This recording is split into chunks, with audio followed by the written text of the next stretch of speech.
Let's kick this off with golden nugget number 1. Creating your own inner happiness. That you are responsible for your own happiness. Because unhappiness is usually the byproduct of you thinking sad thoughts, you having these negative feelings, you having resentment towards others, and just having an overall crappy outlook on life. So if you think those things, what do you think is going to happen? You have to force yourself to not think those negative thoughts. Peel says we have to get into the happiness habit by thinking upbeat, cheery thoughts throughout the day. We like to sit and dwell. We like to sit in our own sadness. I don't like to do that, but I just know that sometimes my brain forces me to do that, and I don't know why. So I have to force myself to not do that. I have to put on upbeat music. I have to go do something productive. I have to get in the gym. I have to go hang around friends that are going to make me laugh. And it's tough. At first, it doesn't feel right. It feels like you're forcing it because you are forcing it. But eventually, it starts to make you feel better. There are miracles happening all around you. There is beauty all around you. Open your eyes and look. Can you see the sun shining? Great. Can you hear the birds chirping? Great. Can you feel the warmth of the sun on your skin? Awesome. There's simple beauties all around us. If you want to start to feel happy, it starts with you wanting to feel happy. So short circuit those negative thoughts. And when you start to feel bad, when you start to find yourself gossiping, feeling guilty, feeling angry, feeling whatever it is you're feeling that's negative, turn that around. Force yourself to think positively, do positive things. And while it doesn't feel right at first, keep going. You're on the right path. Golden nugget number 2, the antidote to anxiety. Is that people waste a lot of their time, a lot of their energy fuming and fretting about things that they cannot control. Go back to Covey's principle. Circle of concern, circle of influence. Focus only on those things in the circle of influence. Everything else in the circle of concern, you can't control. You can't affect that. So move on. Don't allow your mind to just spend time in that space. You're wasting your mind's energy. So as part of this antidote to anxiety, Peel says that we need to slow down to relieve our anxiety and to attain peace. And he suggests meditation. He suggests that we devote at least 15 minutes daily to calming and relaxing ourselves by thinking peaceful thoughts, or not thinking anything at all. So something he shares in the book is to help get rid of the tendency to worry and get angry, we need to relax and spend a few minutes thinking about beautiful, peaceful settings, hearing the birds chirping, feeling the sun on our face, all these things that I was talking about before, where it's just a matter of you actually thinking that in your mind. Wherever you are, if you're at work, if you're in your house, it doesn't, or close your eyes and open your mind to maybe a place where you were on vacation before. And go there for 15 minutes. Smell the smells, feel what the sand feels like on your feet, feel yourself plunging into the ocean. So the antidote to anxiety, it's all about clearing your mind. However you choose to do that, make sure you're spending time every single day. Whether it's 15, 20 minutes, whether it's an hour, 2 hours, if you're working out at the gym, whether you're doing yoga, whether you're going to cycling class, whatever, take time to allow your mind separation from the stresses of your day. Golden nugget number 3, expect the best. If you expect to fail, you will fail. On the other hand, if you expect to win, you will win. So, what seeds are you planting in your mind? Are you planting seeds of positivity or seeds of negativity? Guess what? Your life is going to give you back more of that. Are you planting seeds of, doubt and, I'm not going to make this work, or something bad is going to happen? If you're planting seeds of that, guess what you're going to get? More of that.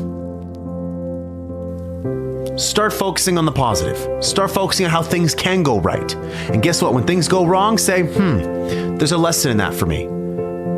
Because life doesn't happen to me, it happens for me. So everything that's happening is there to teach me a lesson. This isn't a setback, it's a set up. This thing that's really bad, it happened for a reason. I'm going to learn from it and I'm going to get better. Golden nugget number 4, worry not. And he's right, because doctors and psychologists, both alike, they agree that worrying actually does shorten your life, and it does damage your body. We need to clear our thinking before we go to sleep, and we need to imagine our worries flowing out of our body like water out of a glass. So don't think that my path is the right path. No. This path is good for me. I replaced worry with hope by putting together goals. I put together 3 goals: a financial related goal, a health related goal, and a professional related goal. Something that what I was going to do with my life. And back in the day when I was going through those stresses, I was worrying a lot. I was having a tough time sleeping. I was having chest pains. My heart was palpitating all the time. And I really just could not get, a high level of satisfaction in life. And, if you were saying on a scale of 1 to 8, Ryan, again, 9s and 10s are reserved for very special times in our lives that seldom happen. I was sitting at a 4 consistently, where I would wake up and I'd all of a sudden feel the stresses of the day. I would pass between 3 and 4 all the time. So what I did was to replace that worry, that anxiety, that fear. I built myself a plan that gave me hope, goals that gave me hope, something that got me excited, something that I wanted to work towards, something I wanted to achieve because I knew that if I did, it would get me out of this mess and my life would be better as a result. Golden nugget number 5, problem solving. I had problems that I needed solutions to. I had desires, I had wants, I had dreams, I had goals that I needed a solution to. The Crap Show was a solution. Create Your 8 was a solution.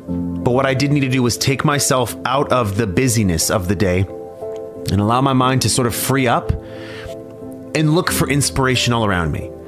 And know that whatever solution I'm looking for, it's going to come to me. And this is where in this golden nugget in the book where Peele talks about, problem solving, he gives us 10 problem solving techniques, which many of them I believe with. The first one, believe that for every problem, there is a solution. So yes, believe that your problem can be solved. Yes, it's hard. Yes, it's difficult. Yes, you don't have a solution right now, but there is a solution. And oftentimes there's more than one. 2, try to maintain your serenity as you address a problem. So don't feel anxious. Don't try to get angry and say, I'm not getting this. I don't understand. No. You need to be calm. You need to be hopeful that there's going to be a solution to this problem. Number 3, don't try to force an answer. Don't try to say oh my God, I need an answer by Saturday at noon. If I don't get it by Saturday at noon, then it's too late. Sometimes you can't force it. Life often happens for you. And so you just need time for that to reveal itself to you. Number 4, gather all relevant information. Pretty simple. Do as much research as possible. Number 5, write down all facts about the situation. Again, get understanding for the problem, what's going on. You need to get clarity on the problem so you can get clear on what solutions you need to solve it. Number 6, spend time praying about the issue you are confronting. Listen, if you're praying about it, that's fine. If you're not praying about it, maybe you're thinking about it. Always make time to think about it. When you're walking in nature, yes, take time to think in nature and allow your mind to flow. But when you separate yourself from the stresses, the anxieties, the busyness of the day, allow your time to think about solutions. Number 7, believe in and seek God's guidance on the promise of the 73rd Psalm, "Thou wilt guide me by thy counsel." If you believe in the religious aspect of that will talk to you. That necessarily doesn't talk to me. So I maybe won't be using that one. Number 8, rely on your inner gifts of insight and intuition. There's things that we believe we should do, and then there's things that we know we should be doing. So you got to listen to yourself, and it takes time. It does take time. It takes patience. It takes some maturity for you to realize what you're great at. And sometimes you're doing something just to make a living, just because it's my job, it's my career, it's what I believe I'm great at. But you have other gifts within you that maybe you're not exploring yet, that you should be. Number 9, attend religious services where you can and listen peacefully and let your subconscious work on the problem. Again, you can go to church or you can just go for walks. I love going for walks, period. I'll put music on my ears and allow myself to think. Pretty simple. Number 10, the answer that develops in your mind or comes to pass is the right answer. So I just allowed the thoughts that came in my mind. Whenever I had a thought, an inspired thought, I wrote it down on my phone. Pulled up my phone, opened up the notepad, and just wrote it down. At the end of the day, I would think about it, ponder on it, say, you know what, this idea is something I want to go further into and dig deeper into that. That's exactly how this show happened. That's exactly how Create Your 8 happened. It's exactly how you're going to find solutions to your problems. Last but not least, golden nugget number 6, how to handle heartache. Now, everybody at some point in their life experiences heartache, and it's tough.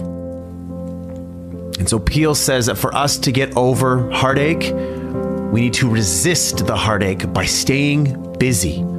So if you're getting a divorce from your husband or your wife, if you just broke up with your girlfriend or your boyfriend, If you just lost a loved one, if a loved one passed away, a friend, a family member, doesn't matter who it is. He says that in order for you to get through it, you need to stay busy. You need to return to your normal activities as soon as possible after a loss or a defeat. And you need to resist the temptation to brood and feel sorry for yourself. I got to get back to work. I got to get back to my goals, get back in the gym, get back to eating right, get back to hanging out with my friends, my family, listen to the music that I was listening to. We have to return to life. But sometimes we just have to be sad and we have to work our way through it. But the key here is to not allow your mind to dwell on it for too long. That's not handling heartache. That's allowing heartache to take control of you and to win.